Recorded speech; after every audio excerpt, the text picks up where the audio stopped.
can free our mind.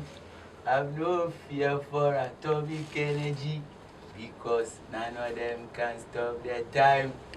How long shall they kill our prophets? While we stand aside and look. While I stand aside and look, I got nothing to say more. I hope this rings a bell in your ears.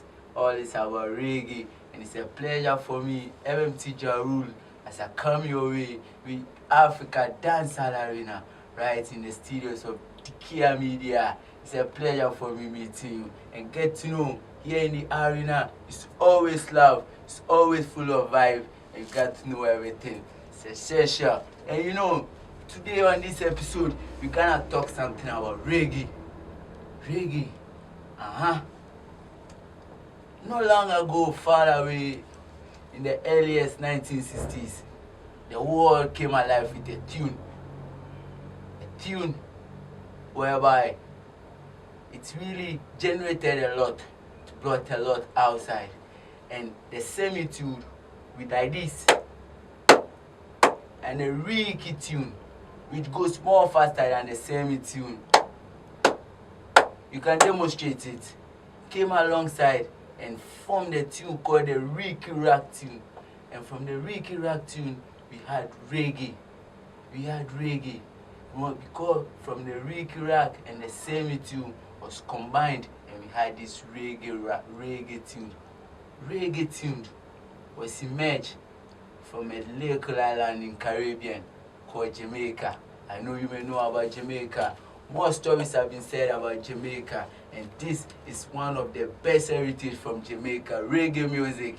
Reggae music has sold Jamaica internationally. Jamaica is reggae, and reggae is Jamaica. So let's get to know more about reggae. In the earliest 90s, there was a movement called the Rastafarian movement in Jamaica, and there was a form of communication between them, and a bedrock we serve as explanation how you are gonna express yourself, all in a music way, and it was reggae. It was reggae. So reggae was forever, and reggae was for you, and reggae was for me. So in these years, reggae has been doing well. There was a group formed in the earliest 1961 from the Rastafarian movement called the Wailing Wailers. The Wailing Wailers were people who were willing to express the love and how their people lived by then in Jamaica. Because as I said, new reggae was emerged from the Rastafarians, and the Rastafarians used this as a form of communication between them in those days. And right now, reggae has done a couple of well. In the earlier 1960s, these people came alongside. These people came together to form this reggae music. And these people were Bob Marley, Peter Tosh, and Benny Spear. The Wailing Wailers did a couple of songs domestically and internationally. In the year 1960, they came out with a single called Could You Be Loved? Could You Be Loved by Bob Marley. And the Wailers came in 1960 and really gave them this attention in their community.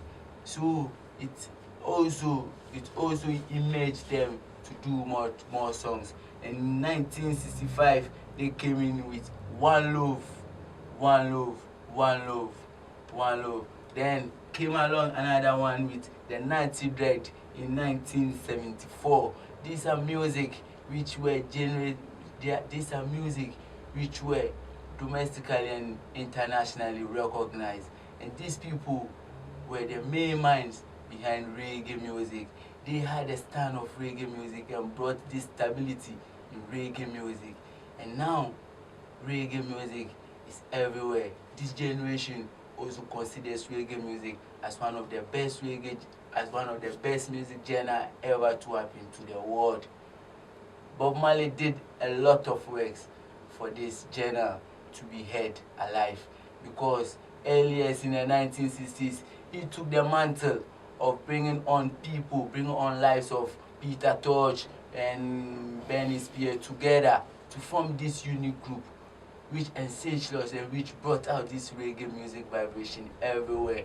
And Bob Marley was really accepted, and regardless of his personalities, but what he said to the people and what Bob Marley's music was filled of gave him that opportunity to explore everywhere. Bob Marley was recognized as the only and the biggest superstar ever to emerge from the Caribbean land. He went on to do couples of tours.